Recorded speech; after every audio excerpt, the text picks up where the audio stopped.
Ini namanya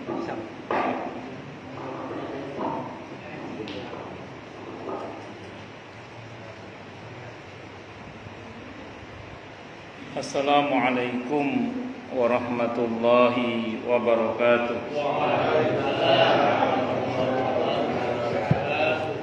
Bismillahirrahmanirrahim.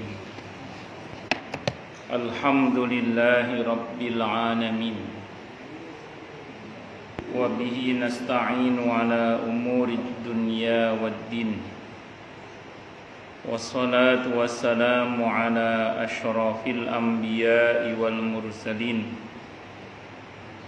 Sayyidina wa habibina wa syafi'ina wa qurrati a'yunina wa maulana Muhammadin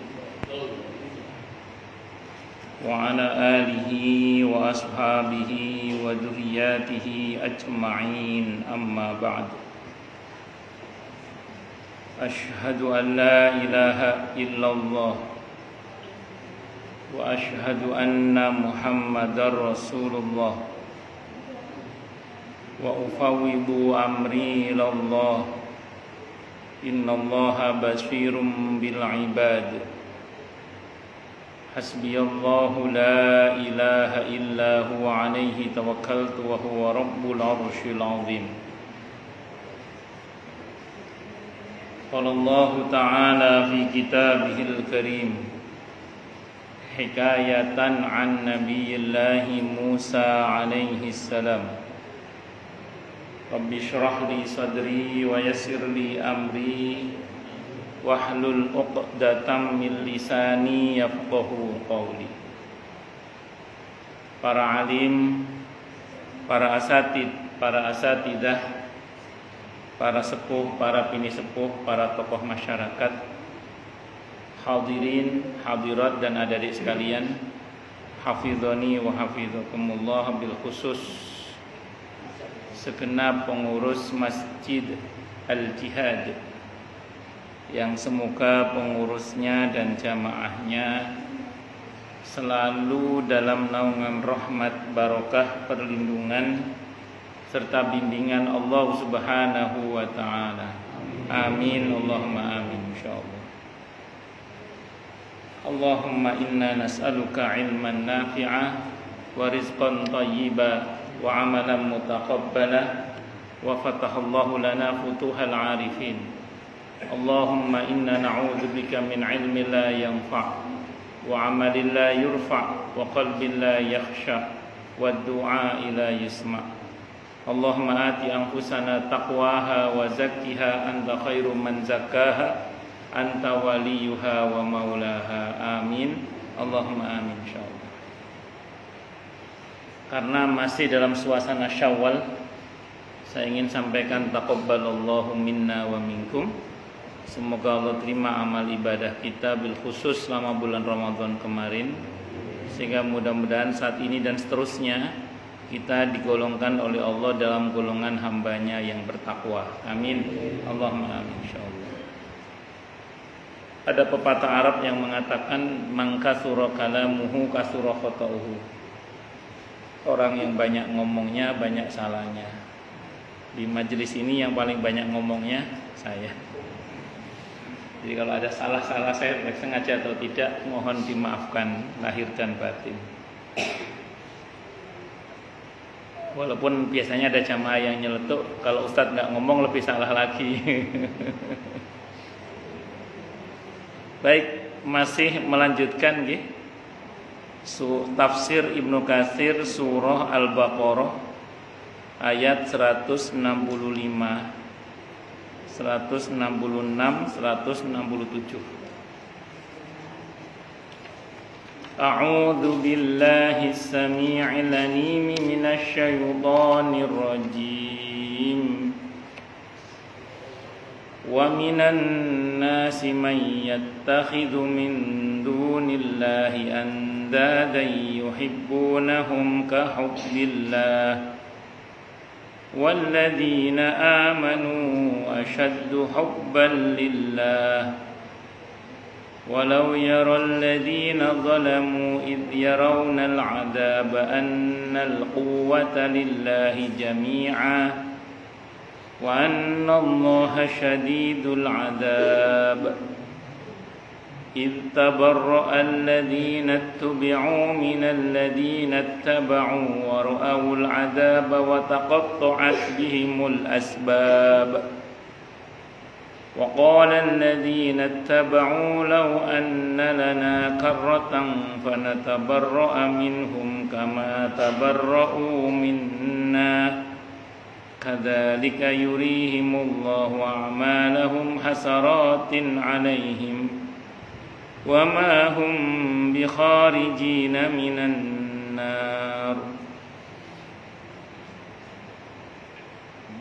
Dan di antara manusia ada orang-orang yang menyembah Tuhan selain Allah.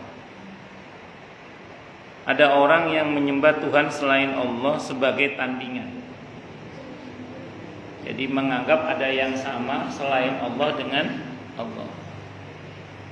Dalam Islam perbuatan itu namanya apa? Syirik. Pelakunya namanya musyrik. Jadi perbuatannya syirik, pelakunya namanya musyrik. Ketika seseorang menganggap ada yang sama selain Allah dengan Allah. Jadi tidak ada yang sama dengan Allah.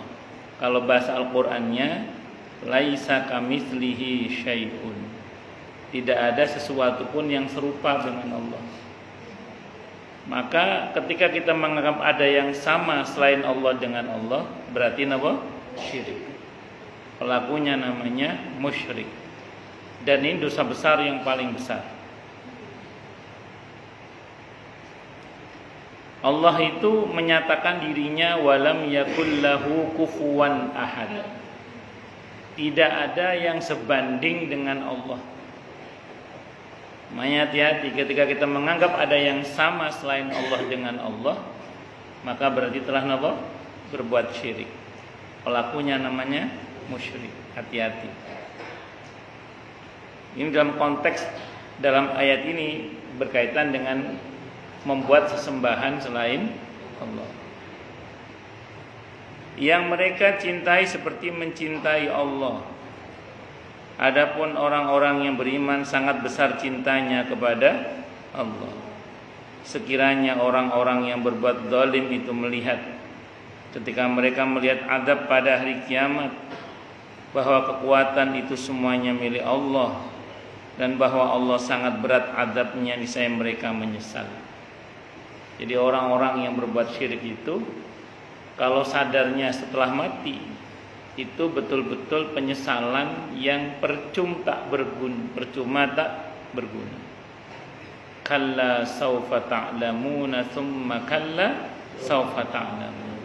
Kalla law ta'lamuna ilmal yaqin latarawunnal jahim. Begitu sadar-sadarnya sudah ngelihat neraka jahanam. Nauzubillah min syarri dzalik. Nah, yang mumpung masih hidup non sewu ini, kalau sampai kita berbuat sesuatu yang menyamakan selain Allah dengan Allah, segera bertobat minta ampun kepada Allah. Saya ulang, kalau sampai kita menganggap ada yang sama selain Allah dengan Allah, segera tobat minta ampun kepada Allah. Insya Allah sih kalau kita ini insya Allah nggak akan sampai sih nyembah selain Allah, insya Allah. Kita ini insya Allah akan menyembah hanya kepada Allah. Cuman kadang kita ini yang tidak, mohon maaf, kadang lupa, namanya manusia lupa, ini harus segera diingatkan. Kadang lupa dalam masalah pemeliharaan Allah terkait dengan hamba-hambanya. Misalnya berkaitan dengan rezeki. Ketika seseorang kemudian berharap rezeki kepada selain Allah, itu tanpa dia sadari, itu syirik. Sambil contoh, tidak usah jauh-jauh, pekerjaan misalnya. Kita berharap banyak pada pekerjaan kita, lupa bahwa yang menanggung rezeki kita itu hanya Allah. Maka ketika kita berharap kepada perusahaan atau kepada pekerjaan yang kita kerjakan, itu kita tanpa kita sadari, kita telah berbuat syirik dalam hal pemeliharaan Allah kepada hamba-hambanya. Terus gimana Ustadz? Begini, berharap rizki hanya kepada Allah, bersandar, bertawakal hanya kepada Allah.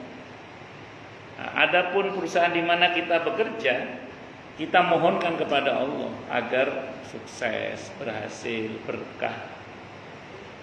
Pekerjaan kita diberi keberhasilan, keberkahan. Itu dimohonkan kepada Allah. Sehingga semua-muanya itu kita betul-betul berharap hanya kepada Allah. Makanya orang-orang yang betul-betul bertawakal hanya kepada Allah, bersandar hanya kepada Allah, berharap hanya kepada Allah, itu tidak akan ada rasa khawatir dalam hatinya. Kenapa? Karena dia yakin semuanya sudah diatur oleh Allah. Semuanya sudah diatur oleh Allah. Sehingga apa yang menjadi haknya tidak akan tertukar diambil oleh orang lain. Apa yang menjadi pekerjaannya tidak akan dikerjakan oleh orang lain. Itu keyakinan orang yang betul-betul beriman dengan baik dan benar itu.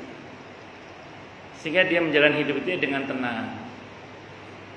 Bagaimana dia berusaha sebisa yang dia lakukan, sepenuh-penuhnya dia serahkan kepada Allah. Dalam hal sakit juga sama. Dalam hati berharap sembuh, sehat hanya kepada Allah. Bahwa kita datang ke dokter, kita minum obat, kita berproses, itu semata-mata karena mentaati perintah Allah. Maka kita berdoa pada Allah SWT diberi kesembuhan, sehat afiat, panjang umur yang mubarakah misalnya. Tapi berharap sembuh dalam hati itu, saya ulang, hanya kepada Allah. Jangan kepada dokter, jangan kepada obat, jangan kepada tabib. Berharap sembuh, sehat hanya kepada Allah. Nah, ini yang harus dipahami bersama, itu begitu. Jadi kita ini tidak berharap, bergantung, bersandar kecuali hanya kepada Allah.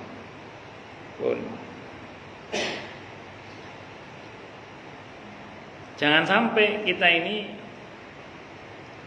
tersadar akan kesalahan itu tapi setelah mati, naudzubillah min dzalik. Karena untuk jenis dosa syirik ini, di samping dosa yang paling besar, dia tipe dosa yang tidak akan diampuni oleh Allah kecuali kita bertobat semasa hidup.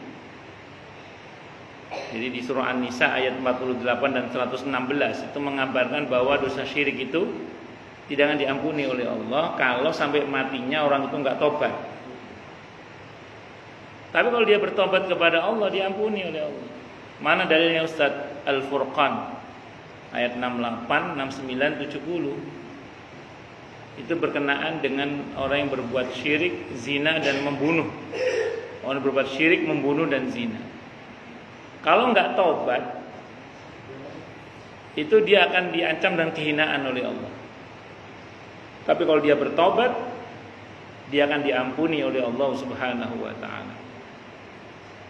Illa man taba wa amana wa amila amalan shalihan fa ulaika yubaddilullahu sayyi'atihim hasanat. Kecuali orang-orang yang mau bertobat, beriman dan beramal soleh, maka mereka itulah yang akan diganti oleh Allah keburukannya atau kejahatannya dengan kebaikan-kebaikan. Dosa diganti dengan pahala, dosa diganti dengan ampunan. Termasuk pahala yang hilang Allah ganti dengan pahala yang baru yang lebih baik. Itu kalau dia tobat.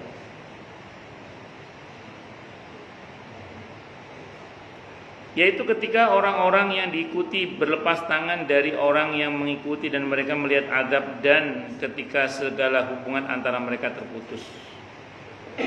Maksudnya ini kita tadabburi ya. Nanti di akhirat orang yang ikuti setan nggak mau tanggung jawab. Kalau ngikut Nabi dibela oleh Nabi kita Muhammad sallallahu alaihi wasallam. Kalau ngikut setan nggak mau tanggung jawab. Mau nggak dipilih, mau ngikut setan atau ngikut Nabi Muhammad sallallahu alaihi wasallam? Kalau kita ngikut Nabi Muhammad sallallahu alaihi wasallam, Nabi bertanggung jawab, membantu dan menyelamatkan kita dengan izin Allah. Tapi kalau ngikut setan, setan akan berlepas tangan dari kita, alih-alih bela kita, dia sendiri juga masuk neraka. Memang dia golek bolo, cari teman dia. Makanya setan itu nanti dituntut oleh umat manusia. Apa jawaban setan? Loh, saya kan cuma ngajak, kenapa kamu mau ikut? Saya cuma ngajak, kenapa kamu mau ikut? Nah, kata para ulama, setan itu tugasnya cuma berbisik di dada kita itu. Selebihnya kita itu yang memutuskan apakah mau mengiyakan atau mentidakkan bisikan setan. As-salatu khairum minan naum. Kata setan, dah tidur aja, nanti aja. Kalau kita mengiyakan, berarti kita mengiyakan setan kan? Bisa nggak kita lawan itu? Bisa, asal kita mau. Wes, mau melanjutkan mimpi apa mewujudkan mimpi? Kalau kita lanjut tidur berarti melanjutkan mimpi. Kalau kita bangun sholat subuh, itu sama dengan mewujudkan mimpi, insya Allah. Itu seperti itu.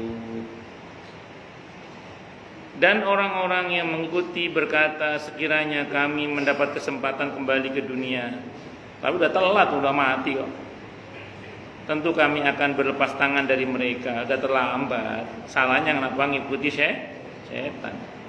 Sebagaimana mereka berlepas tangan dari kami, demikianlah Allah memperlihatkan kepada mereka perbuatan mereka yang menjadi penyesalan mereka, dan mereka tidak akan keluar dari api neraka. Naudzubillahi min syarri dzalik. Kalau bahasa sederhananya, orang itu kalau masih hidup, setua apapun, kalau menyesal namanya sadar. Saya ulang ya. Orang itu setua apapun, kalau masih hidup menyesal namanya sadar. Tapi kalau orang sudah mati menyesal, itu betul-betul penyesalan. Itu percuma tak berguna. Makanya mumpung kita masih hidup, kalau mau menyesal sekarang mumpung masih hidup. Nah, kalau sudah mati menyesal, itu betul-betul penyesalan.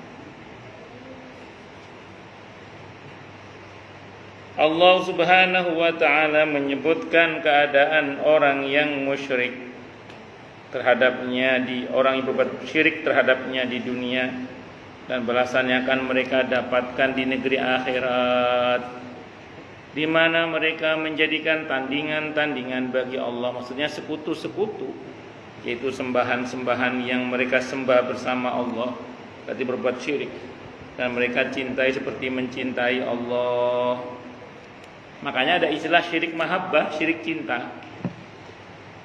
Tapi syirik cinta itu bukan berarti kita dilarang mencintai istri kita, bukan berarti kita dilarang mencintai anak kita, bukan. Kita tetap mencintai anak kita, istri kita, keluarga kita, mencintainya kita kepada mereka karena Allah. Yang disebut dengan syirik cinta itu, syirik mahabbah itu adalah syirik cinta itu apa?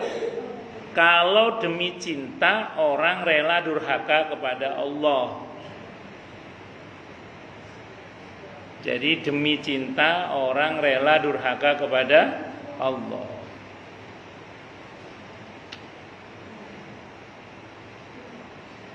Ada orang sangat cintanya kepada suami, walaupun suaminya bejat dibelain, istrinya ikut bejat. Naudzubillahi min syarri dzalik. Atau demi istri yang bejat, seorang suami belain sampai suaminya ikut bejat. Naudzubillahi min syarri dzalik. Harusnya kalau sayang kepada istri, kalau istri nggak bener diingetin, "Ma, jangan begitu, Ma. Nggak bener ini, Ma. Ini salah, harus tobat, Ma. Minta ampun sama Allah, Ma." Itu. Jangan malah didukung kejahatannya istri. Kayak itu sama dengan julongkrokno istri ke neraka itu. Mending kalau dia masuk neraka sendiri, kalau dia ngajak suaminya gimana? Oh, suaminya dukung? Itu seperti itu. Oh. Nah, Demikian juga sebaliknya tadi, istri kepada suami. Suami entah wablek didukung aja keburukannya. Akhirnya sama-sama buruk. Sama dengan menjerumuskan suami ke neraka. Mending kalau dia masuk sendiri ke neraka, kalau ngajak istrinya bagaimana? Kan gitu masalahnya. Karena istrinya mendukung keburukan suaminya. Harusnya diingetin, Mas. Jangan begitu, Mas. Ini uang haram, Mas. Jangan diambil, Mas. Nanti nasib kami bagaimana, Mas? Ingetin. Jadi jangan sampai demi makhluk rela durhaka kepada Allah. Itu namanya syirik mahabbah, syirik cinta. Waduh, gimana kita tidak tahu taubat minta ampun pada Allah. Maka cintailah anak kita, pasangan kita itu karena Allah. Makanya iman seseorang itu tidak sempurna sebelum dia mencintai Allah dan Rasulnya itu melebihi dari cintanya pada hartanya, melebihi cintanya kepada keluarganya, dan melebihi cintanya kepada dirinya sendiri. Itu baru cinta, itu iman yang sempurna. Ketika dia mencintai Allah dan Rasulnya melebihi cintanya kepada harta, keluarga, dan dirinya. Penjelasannya bagaimana Ustadz? Ini rumus ya. Ini rumus. Saya terangkan ini. Kenapa penting kita mencintai Allah dan Rasulnya melebihi cinta kita kepada harta kita, pasangan kita, keluarga kita, dan kepada diri kita sendiri. Ini penting ini. Perhatikan ya. Kalau kita lebih mencintai harta kita daripada Allah dan Rasulnya, catat baik-baik. Ini catat baik-baik. Apa yang Allah mau dari kita terkait dengan harta kita itu pasti baik untuk kita. Tapi apa yang kita mau terkait dengan harta kita belum tentu baik untuk kita. Saya ulang ya. Apa yang Allah mau dari kita terkait dengan harta kita itu pasti baik untuk kita. Tapi apa yang kita mau terkait dengan harta kita belum tentu baik untuk kita. Ini yang kedua beda dengan yang pertama. Saya ambil contoh. Kalau kita punya harta, apa yang Allah mau dari harta kita? Tidak apa-apa, untuk kesenangan pribadi tidak ada masalah, yang penting halal dan thayyib, begitu toh. Tapi Allah bilang jangan lupa loh, itu ada masjid, ada musola, ada majelis taklim, ada fuqara masakin, ada anak yatim, ada orang tuamu yang mesti dinafkahi, ada istrimu, ada anakmu, ada saudaramu yang miskin. Saya mau tanya, kalau itu kita taati, baik nggak untuk kita itu? Baik. Wong semua kebaikan kita kepada orang lain itu untuk kebaikan diri kita sendiri kok sebenarnya. Jadi ketika kita berbuat baik pada orang lain itu sejatinya kita sedang berbuat baik pada diri kita sendiri. Dan ada janji keberkahan dan kelipatan pahala kan? Kelipatan balasan bahkan dari Allah.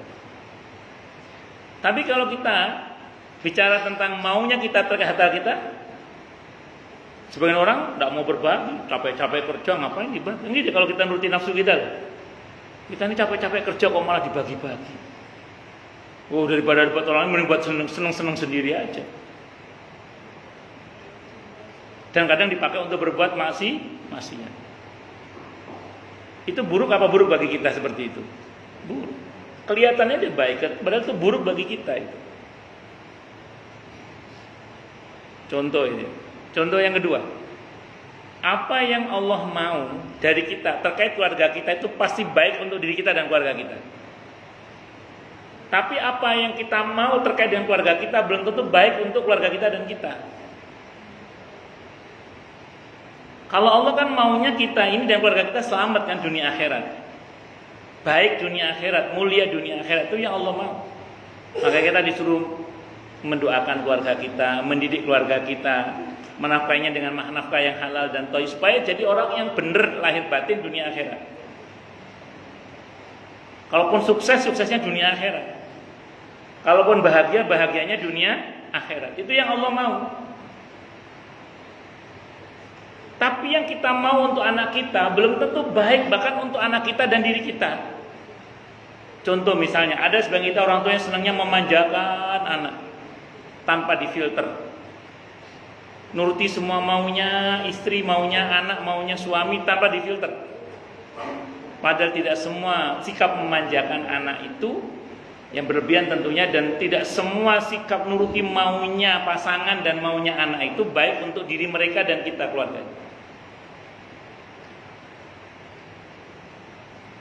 Dasar jauh-jauh lah. Berapa banyak di antara kita yang kewalahan kan ketika misalnya anak kita pengen gadget, begitu dikasih gadget ternyata malah kita kewalahan. Ya faktanya zaman sekarang lah. Itu nggak cuma jenengan, mungkin sebagian kita mengalami hal yang serupa itu.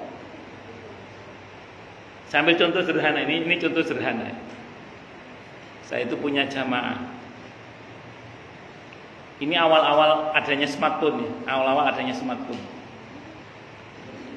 Suatu saat itu jamaah saya cerita, istri saya itu Ustadz, itu kalau setiap kali mau tidur awalnya sebelum kenal gadget, istrinya ceritanya itu seneng kalau mau tidur baca Al-Quran baru tidur, baca Al-Quran baru tidur, baca Al-Quran baru tidur. Suatu saat saya lihat istri saya ini kok baik banget ini, karena sayang sang suami ini dibelikanlah istrinya itu gadget saat itu. Ini awal-awalnya smartphone. Orang awal-awal smartphone tahu sendiri kan kemaruk dengan medsosnya. Lama-lama nggak pernah baca Al-Quran Ustaz. Ketika mau tidur nggak baca Al-Quran lagi. Malah chatting-chattingan sama teman-temannya. Berujung kepada bla bla bla yang nggak bagus lah pokoknya. Di situ dia menyesal. Saya kalau ngomong gini bukan berarti saya melarang Anda memberikan istri Anda gadget, bukan. Maksud saya ini saya cerita saja bahwa apa yang kita mau dari keluarga kita itu belum tentu baik untuk keluarga kita dan kita, gitu loh maksud saya. Tapi apa yang Allah mau dari diri kita dan keluarga kita itu pasti baik untuk diri kita. Bisa dipahami nggih? Ndak boleh dak pas kayak gini saiki wis wong wis gak wis apa istilahnya enggak kayak dulu lah istilahnya gitu. Sebagian kan udah mulai paham untuk apa gadget itu digunakan, kecuali yang masih kemarau sama TikTok atau kemarau dengan yang nggak jelas itu. Allahu Akbar. Apa yang Allah mau terkait dengan diri kita pasti baik untuk kita. Tapi apa yang kita mau dari diri kita belum tentu baik untuk kita. Tadi saya contohkan as-salatu khairum minan naum. Kalau maunya nafsu kita apa? Lanjut tidur, betul nggih? Bulan Ramadan kalau maunya nafsu kita gak puasa maunya kan. Tapi Allah maunya kita bangun salat, Allah maunya kita saum. Dan itu lebih baik bagi kita. Makanya saya ulang, kita mesti mencintai Allah dan Rasulnya melebihi cinta kita kepada harta kita, keluarga kita dan diri kita itu lebih kepada karena apa? Karena apa yang Allah mau, apa yang Rasulullah Muhammad SAW mau dari diri kita terkait dengan harta kita, keluarga kita dan diri kita sendiri itu pasti baik untuk kita. Sementara apa yang kita mau untuk diri kita sendiri bahkan atau keluarga kita atau harta kita belum tentu baik untuk kita, belum tentu baik untuk keluarga kita. Jangan kalau pegang duit banyak maunya apa? Wah, semangat soto, siti, sate dimakan semua. Apa tidak boleh? Boleh selama halal dan thayyib dan tidak berlebihan. Tapi kalau nuruti diri sendiri, maunya makan dikit apa banyak coba? Banyak maunya. Dan tidak jarang berujung pada penyesalan. Saya itu pas ada jadwal mau ngajar di Al-Manar itu, saat itu kesiangan masih terlalu sore ya, belum maghrib masih lama lah. Saya berhenti di Telaga Emas itu makan bakso Malang. Ada bakso Malang dorong di Telaga Emas itu saya marung itu. Satu mangkok wah enak itu. Karena enak, ini nafsu saya. Nambah saya Pak, satu lagi Pak gitu. Nyesel betul, mangkok kedua itu nyesel saya itu. Ngerti ngono tuku situ wae. Karena ternyata enak itu kalau sedikit. Kalau kebanyakan malah nopo? Enak. Nggih enak. Nyesel saya itu. Sejak itu saya punya rumus mangan enak aja akeh-akeh. Wis wae titik atau sedang lah paling enggak, atau sedang lah paling enggak. Saya itu pernah makan durian Medan itu.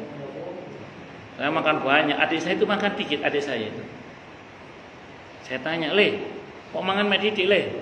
Kok makan cuma dikit?" Kata adik saya, "Iya, Jak. Lek mangan akeh malah gak enak. Enak itu lek mangan titik. Kalau makan banyak itu malah gak enak. Enak itu kalau makan sedikit." Emang bener itu. Kalau kebanyakan dia enak juga makan durian itu. Allahu Akbar. Nah, inilah apa namanya? Ya, belum tentu apa yang kita mau itu baik untuk kita, gitu loh maksud saya itu. Allahu Akbar. Oh, lanjut.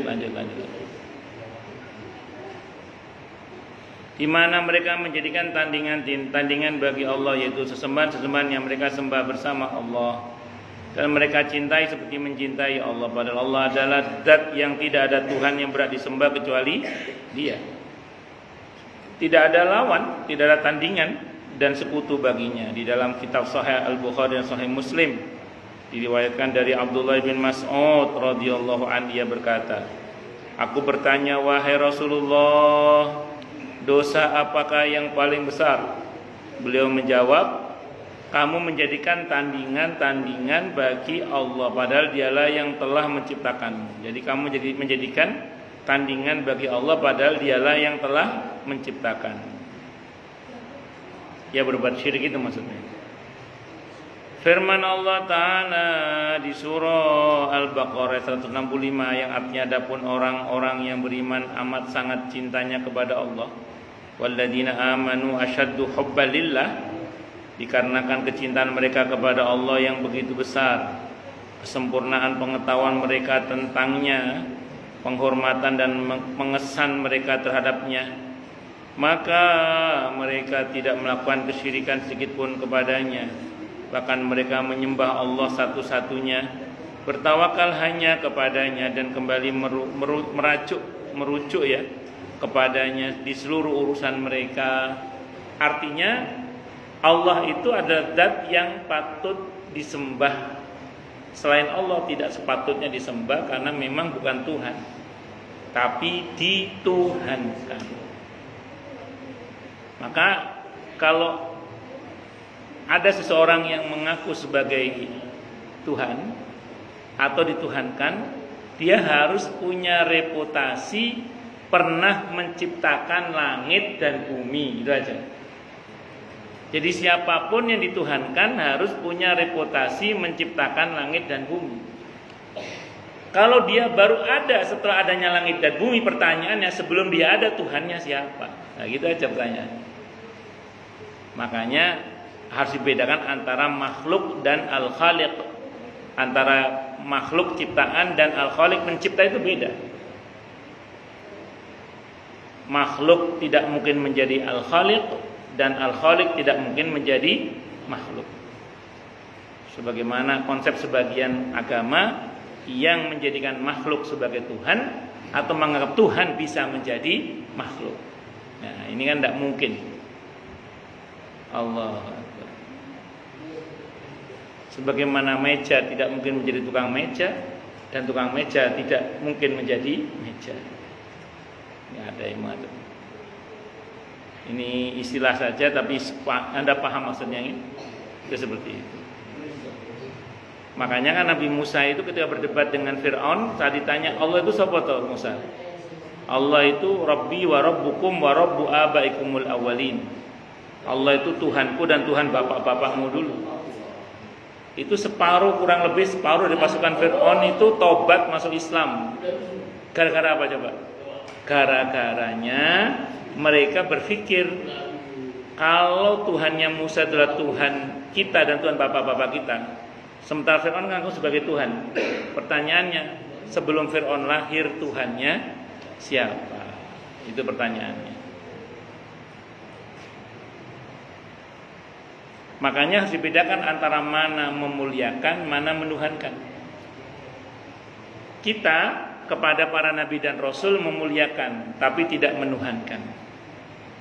Kita umat Islam harus memuliakan semua nabi, semuanya dari Nabi Adam alaihissalam sampai Nabi Muhammad SAW.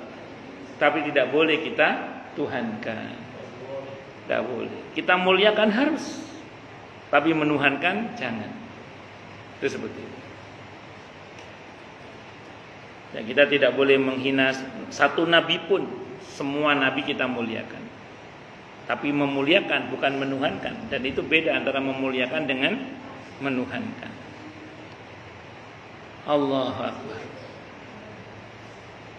Selanjutnya Allah Subhanahu wa taala mengancam orang-orang yang berbuat syirik terhadapnya, yang berbuat kezaliman kepada diri mereka dengan kesyirikan tersebut.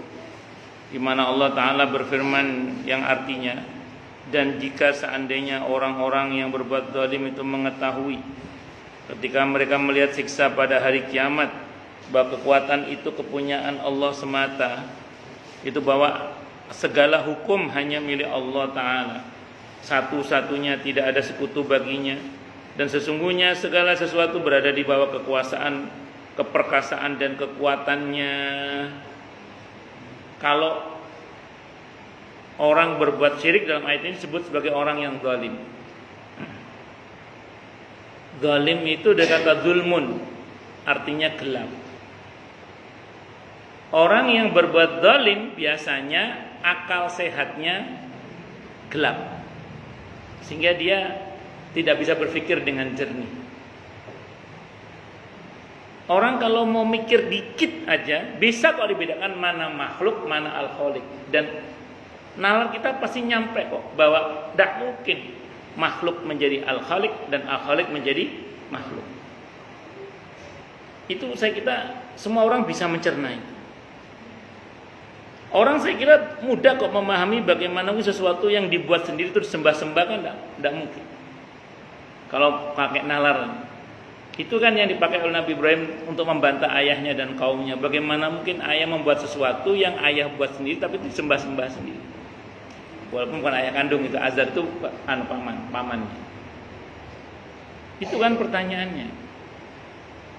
Makanya beberapa orang Quraisy itu yang akhirnya masuk Islam, ketika dia membuat Tuhan dari kurma itu, pas dia sembah kurmanya, maaf Tuhan saya lagi lapar nih, saya cowel tangan Anda ya, dimakan. Sampai Tuhannya habis, dimakan sama dia, ngomong lapar dia. Akhirnya dia mikir, Tuhan kok tak makan piye toh kita. Kok enggak masuk di nalar. Tapi orang yang berbuat syirik itu ketutup gitu, kecuali dapat cahaya iman. Dalam konteks zaman sekarang, orang yang berbuat syirik misalnya yang kemarin dengan perdukunan, ada orang ingin uangnya digandakan, datang ke dukun. Itu kalau dia mau mikir dikit aja, lah ngapain dukun untuk menggandakan uang dia? Kenapa nggak pakai uangnya sendiri? Kalau mau dia mau mikir dikit aja. Dulu pas ada dukun cilik Ponari di Jombang itu, orang berbondong-bondong datang ke sana minta celupan batunya, karena nggak ketemu sama Ponari, karena Ponari istirahat, orang rebutan air comberan diusapkan ke mukanya. Itu kita kan mikir, iku wong kok cek goblok e. Wong banyu comberan kok diusap-usap yang wajah. Nah, itu orang yang akal sehatnya melek. Tapi kalau yang akal sehatnya gelap ya wis gak ngerkan, gak dong gitu itu. Makanya orang yang berbuat syirik disebut sebagai orang yang zalim. Dari kata zulmun artinya gelap. Karena orang yang berbuat syirik rata-rata akal sehatnya gelap rata-rata. Allahu Akbar. Firman Allah Ta'ala yang artinya, dan bahwa Allah amat besar siksaannya, niscaya mereka menyesal. Sebagaimana Allah Ta'ala berfirman di surah Al-Fajr ayat 25-26, فَيَوْمَ إِذٍ لَا يُعَذِّبُ عَذَابَهُ أَحَدٌ وَلَا يُوثِقُ وَثَاقَهُ أَحَدٌ. Maka pada hari itu tidak ada seorang pun yang mengadab seperti adabnya yang adil, dan tidak ada seorang pun yang mengikat seperti ikatannya, Dia berfirman, Allah berfirman yang artinya jika seandainya mereka mengetahui apa yang akan mereka derita di negeri akhirat dan perkara buruk yang akan menimpa mereka atas kesyirikan dan kekufuran yang mereka perbuat, maka pastilah mereka akan benar-benar berhenti dari kesesatan yang mereka ada di dalamnya. Makanya meyakini kehidupan setelah kematian itu sangat penting supaya kita tercegah dari berbuat yang tidak baik, termasuk dari berbuat syirik. Karena semua yang kita lakukan di dunia ini punya konsekuensi. Saya ulang ya, semua perbuatan kita di dunia ini punya konsekuensi. Kalau bahasa agamanya balasan amal. Kalau simpelnya Quran mengatakan faman ya'mal mithqala dzarratin khairan yara wa man ya'mal mithqala dzarratin syarran yara. Semua kembali pada kita. Baik buruk yang kita kerjakan itu kembali pada diri kita. Itu semuanya. Baik buruk semuanya kembali pada diri kita. Fa may ya'mal mithqala dzarratin khairan yara wa may ya'mal mithqala dzarratin syarran yara. Wong kita itu kelihatannya saja durhaka kepada Allah, tapi Allah enggak rugi sama sekali ketika kita durhaka kepada Allah. Yang rugi siapa? Kita sendiri. Ketika kita taat kepada Allah, Allah enggak diuntungkan. Allah udah maha segala-galanya. Yang diuntungkan siapa kalau kita taat kepada Allah? Kita sendiri. Bahkan ketika kita berbuat baik pada orang lain pun, sejatinya kita sedang berbuat baik pada diri kita sendiri. Kalau kita berbuat jahat pada orang lain pun, sejatinya kita sedang berbuat jahat pada diri kita sendiri. Kan begitu sebenarnya ya. Allahu Akbar. Makanya saya ulang, itu terkembali pada diri kita sendiri, baik buruk yang kita kerjakan. Makanya Allah itu di surah Al-Kahfi itu mengatakan di Al-Kahfi 29 itu, faman syaa'a falyu'min wa man syaa'a falyakfur. Yang mau beriman silakan beriman, yang mau kafir silakan kafir, tanggung sendiri resikonya, gitu maksudnya. Itu di Al-Kahfi 29 itu diingatkan oleh Allah kalau mau pilih kafir itu ada resikonya itu. Dan saya ulang tadi, ketika kita berbuat baik pada orang lain pun, dan ketika kita berbuat baik pada orang lain pun, sejatinya kita sedang berbuat baik pada diri kita sendiri. Kalau kita berbuat jahat pada orang lain pun, sejatinya kita berbuat jahat pada diri kita sendiri. Kita ini mungkin sering saya sampaikan ini ya untuk perenungan ya. Ada pernyataan Sayyidina Ali bin Abi Thalib radhiyallahu an, dikutip oleh Abu Lais As-Samarqandi rahimahullah dalam kitabnya Tanbihul Ghafilin. Ketika menjelaskan firman Allah di surah Hamim As-Sajdah, surah Fussilat, surah ke 41 ayat 46 itu. Kata beliau, ma ahsantu ila ahadin wa ma asatu ilaihi li'anna Allah yaqul man 'amila salihan fali nafsihi wa man asaa fa 'alaiha in ahsantu ila ahadin faqad ahsantu ila nafsi wa in asatu ila ahadin faqad asatu ila nafsi. Kata beliau, aku tidak pernah berbuat baik pada orang lain, aku juga tidak pernah berbuat jahat pada orang lain, karena Allah telah berfirman yang artinya siapa yang berbuat baik maka manfaatnya untuk dirinya sendiri, dan siapa yang berbuat jahat maka dosanya juga untuk dirinya sendiri. Jadi kata beliau, kalau aku berbuat baik pada orang lain, sejatinya aku sedang berbuat baik pada diriku sendiri. Kalau aku berbuat jahat pada orang lain, sejatinya aku sedang berbuat jahat pada diriku sendiri. Nah, itu seperti itu. Kita ini loh kelihatannya nolong orang lain, tapi tanpa kita sadari pertolongan Allah untuk kita. Hadisnya Sahih Muslim. Wallahu fi aunil abdi ma kana al abdu fi auni akhi. Allah itu senantiasa membantu hambanya selagi hamba itu mau peduli membantu saudaranya. Makanya tidak jarang masalah kita itu dibantu beres oleh Allah bersamaan dengan kita membantu membereskan urusan orang lain. Paham ya? Nah, kita ini kelihatannya saja mendoakan baik orang lain, tapi tanpa kita sadari doa itu kembali pada kita. Antara lain dalam hadis riwayat Ahmad Ibnu Majah atau kama qala, ketika kita mendoakan orang lain tanpa kita sadari, di atas kita ada malaikat yang berkata walaka mislu dzalik, bagimu seperti itu juga. Sehingga tidak menutup kemungkinan hal-hal baik yang terjadi pada kita hari ini itu karena kita pernah mengharapkannya terjadi pada orang lain. Saya ulang ya, sangat mungkin, tentu semua dengan izin Allah, hal-hal baik yang terjadi pada kita hari ini itu adalah karena kita pernah mengharapkannya terjadi pada orang lain. Kita ini kelihatannya saja peduli, mencintai sesama karena Allah, tapi tanpa kita sadari cinta Allah untuk kita. Hadisnya Sahih Muslim. Ketika ada seseorang datang ke satu kampung untuk menemui saudaranya, dalam hadis Sahih Muslim diceritakan Allah utus satu malaikat untuk menghadang orang itu, menyamar malaikatnya. Kata malaikat itu, Anda mau kemana? Saya mau menemui saudara saya di kampung ini. Apakah ada kepentingan duniawi yang Anda harapkan? Enggak. Semata-mata karena saya mencintai saudara saya ini karena Allah, kata orang itu. Maka kata malaikat itu, saya utusan Allah, saya diperintah oleh Allah untuk memberitahu Anda bahwa Allah mencintai Anda sebagaimana Anda mencintai saudara Anda karena Allah. Hadisnya Sahih Muslim. Jadi kita itu kelihatannya aja mencintai orang lain gitu maksudnya, tapi tanpa kita sadari cinta Allah untuk kita, asal kita mencintainya karena Allah. Paham ya? Nah, itu diantaranya. Allahu Akbar.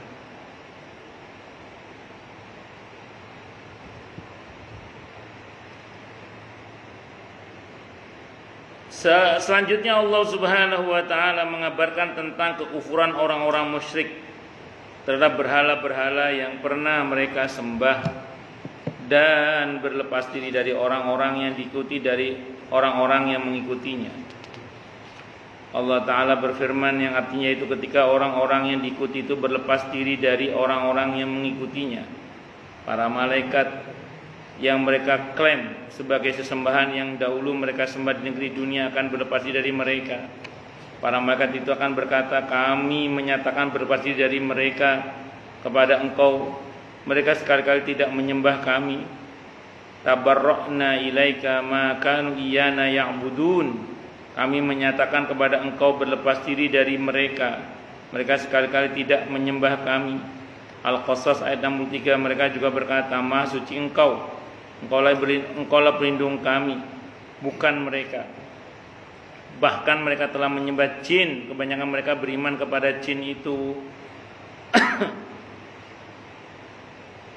Qalu subhanaka anta waliyuna min dunihim bal kanu ya'budunal jin aktsaruhum bihim mu'minun. Para malaikat itu menjawab, Maha suci engkau, engkaulah pelindung kami, bukan mereka. Bahkan mereka telah menyembah jin. Kebanyakan mereka beriman kepada jin itu. Jin pun akan berlepas diri dari mereka. Jinnya juga enggak mau tanggung jawab dan akan cuci tangan dari peribadatan mereka, sebagaimana Allah taala berfirman, "Wa man adallu mimman yad'u min dunillahi man la yastajibu lahu ila yaumil qiyamati wa hum an du'aihim ghafilun. Wa idza husyiran nasu kanu lahum a'da'aw wa kanu bi'ibadatihim kafirin." Dan siapakah yang lebih sesat daripada orang-orang yang menyembah selain Allah, sembahan yang tidak dapat memperkenankan doanya sampai hari kiamat, dan mereka lalai dari memperhatikan doa mereka. Apabila manusia dikumpulkan pada hari kiamat, sesembahan itu menjadi musuh mereka dan mengingkari pemujaan-pemujaan yang mereka lakukan kepadanya. Allah Ta'ala berfirman, وَاتَّخَذُوا مِن دُونِ اللَّهِ أَنْ آلِهَةً لِيَكُونُوا لَهُمْ عِزَّةً كَلَّا سَيَكْفُرُونَ بِعِبَادَتِهِمْ وَيَكُونُونَ عَلَيْهِمْ ضِدًّا. Surah Maryam ayat 81-82. Dan mereka telah memilih Tuhan-Tuhan selain Allah agar Tuhan-Tuhan itu menjadi pelindung bagi mereka. Sama sekali tidak, kelak mereka sesembahan itu akan mengingkari penyembahan mereka terhadapnya dan akan menjadi musuh bagi mereka. Pertanyaannya gini, siapa malaikat yang dituhankan? Siapa? Tahu? Di antara malaikat yang dituhankan itu malaikat Jibril, Roh Kudus. Nah, yang dituhankan. Malaikat Jibril tidak mau. Aku duduk Tuhan kok kamu tuhankan? Salah kamu sendiri sana. Kenapa kamu nuhanin saya? Aku hamba Allah kok. Kata malaikat kira-kira gitu. Ada yang ngefans banget sama Mikail, misalnya gitu. Akhirnya apa? Mungkin menuhankan, mau dituhankan orang gak paham. Nah, singkat kata singkat cerita, akhirnya malaikat-malaikatnya dituhankan itu tidak mau. Loh, ngapain kamu nuhain saya? Udah urus sendiri diri kamu sana. Karena malaikat kan nggak dihisap malaikat. Yang dihisap siapa? Manusia. Mereka itu cuma nyembah jin. Jadi yang dianggap malaikat itu ternyata bangsa jin. Yang dianggap malaikat itu ternyata apa? Bangsa jin. Tahu orang yang ngaku malaikat Jibril di Senen itu ya, yang sudah mati itu loh. Lia Edan itu loh. Ya, sudah mati itu. Kan itu ngakunya malaikat Jibril. W.S. Rendra Allah yarham itu cerita. W.S. Rendra itu cerita Allah yarham. Saya itu heran sama dia itu, kata W.S. Rendra itu. Dulu dia cerita ke saya itu jin. Kenapa tiba-tiba ngakunya malaikat? Bahkan belakangan dia merasa dirinya adalah malaikat. Malaikat Jibril itu. Jadi memang orang kalau nggak ngaji tauhid, pada dimensi tertentu itu bersentuhan dengan dimensi jin, dan jin itu bisa menyerupai, ya, ngaku-ngaku lah kalau bahasa kita, ngaku-ngaku malaikat tak ngomong. Wong saya punya jamaah itu di tengah-tengah zikirnya tiba-tiba ada orang pakai jubah duduk di atas Ka'bah ngomong aku malaikat Jibril ngono. Ngaku-ngaku kan iso ae, penggaweane jin. Makanya nggak harus ngaji supaya kita ini tidak ketergelincir itu. Semedi sebentar di Gunung Salak, Al-Musaddeng Al-Muwat Maut ngaku sebagai nabi dapat wahyu di Gunung Salak. Al-Musaddeng Al-Muwat Maut itu loh. Musaddiq Al-Maut itu. Al-Muwat Maut. Hati-hati nggih. Nah, yang model-model begitu itu ya ada gitu. Hati-hati. Mereka itu nyembah jin kata para malaikat. Nah, jin yang dituduh angkat tangan juga. Loh, salahnya siapa kamu kok ngikut saya? Terus ngerti aku setan kok kamu ikuti. Kalau setan jinnya nggak mau tanggung jawab juga. Akhirnya yang masing-masing dihisap. Kalau malaikat nggak bisa dituntut karena malaikat kan tidak kena hisap malaikat. Setan memang kerjaannya menggelincirkan manusia. Kenapa kau ikut? Urusan dia. Mau setannya sendiri juga masuk neraka. Nah terus manusianya dihisap nanti. Makanya jangan sampai ngikutin apa? Setan. Dan saya ulang tadi, setan tuh kerjanya cuma berbisik, ngajak. Selebihnya kita yang memutuskan mau apa tidak gitu aja. Nah, kita berlindung pada Allah dari godaan setan. Ya amin Allahumma amin. Semoga Allah lindungi kita dari godaan setan. Amin Allahumma amin. Monggo yang mau tanya dulu nih. Tanya, protes, marah boleh sudah. Masalah itu masalah yang lain boleh kalau ada. Kalau nggak ada saya teruskan berarti. Monggo, monggo silakan. Nggih, monggo. Waalaikumsalam warahmatullahi wabarakatuh. Oke.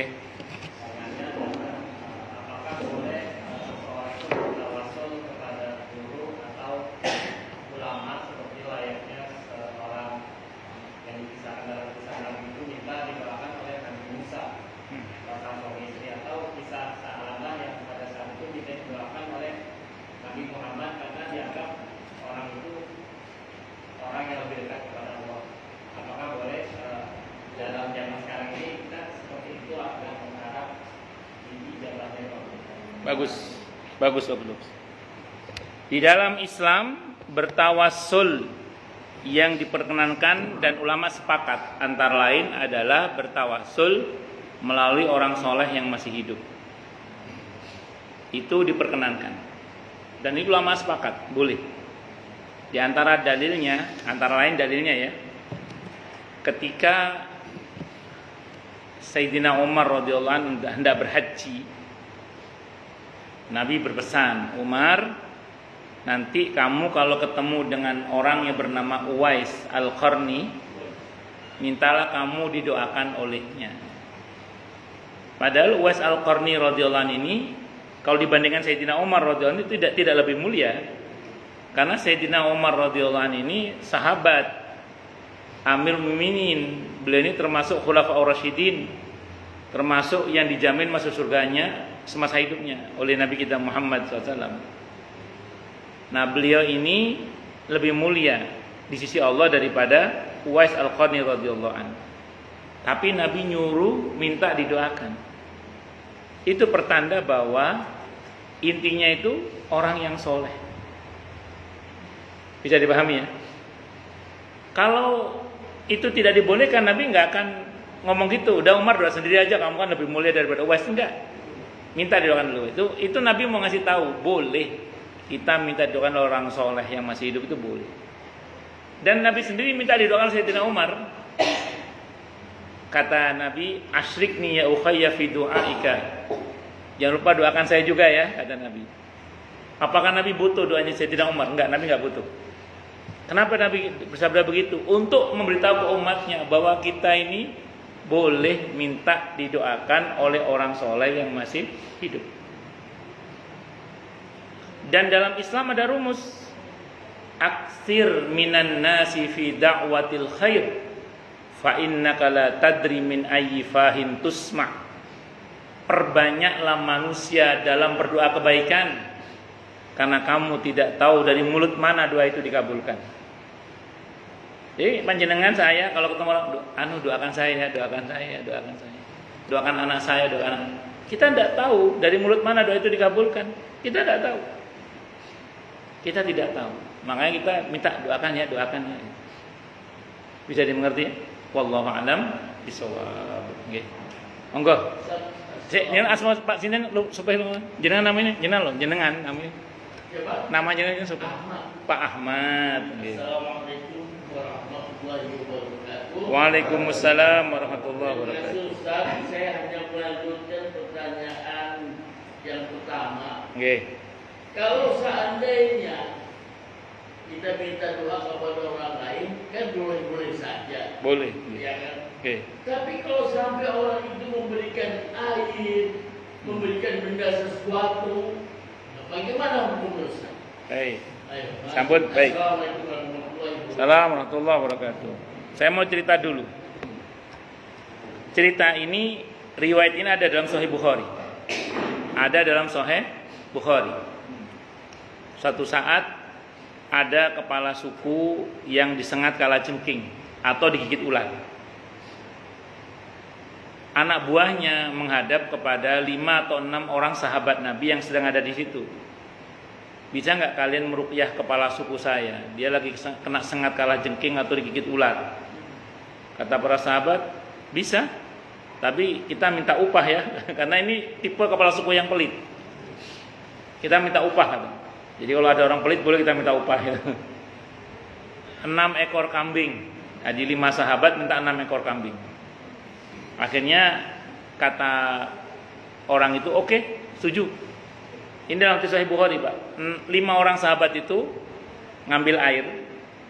Pada air itu dibacakan suratul Fatihah. 5 orang sahabat itu. Dan ditiupkan ke dalam air itu. Bahkan menurut satu riwayat niupnya itu gini Pak. Disowok namanya. Nah, semoga jenengan ini hadisnya Sahih Bukhari. Qaddarallah begitu diminumkan sembuh dan dapat 6 ekor kambing. Takut salah sahabat ini datang sowan kepada Nabi kita Muhammad SAW. Diceritakan kejadian itu. Apa kata Nabi? 1 kambing buat saya ya, kata Nabi. Nabi tidak menjawab boleh atau tidak boleh, tapi mengatakan 1 kambing buat saya ya, kata Nabi. Berarti apa? 1 boleh, tidak apa-apa. Jadi air itu media yang bisa dipakai untuk meruqyah di samping garam. 1 dulu. Yang kedua, boleh minta itu boleh. Yang nggak boleh itu kebiasaan minta. Karena Nabi minta 1 kambing buat saya, kata Nabi. Jadi minta itu boleh. Kan ada orang bilang nggak boleh minta. Yang nggak boleh itu kalau meminta jadi profesi. Itu yang tidak boleh. Bisa dimengerti ya? Nah, jadi boleh Pak. Cuman begini, itu kan sahabat ya.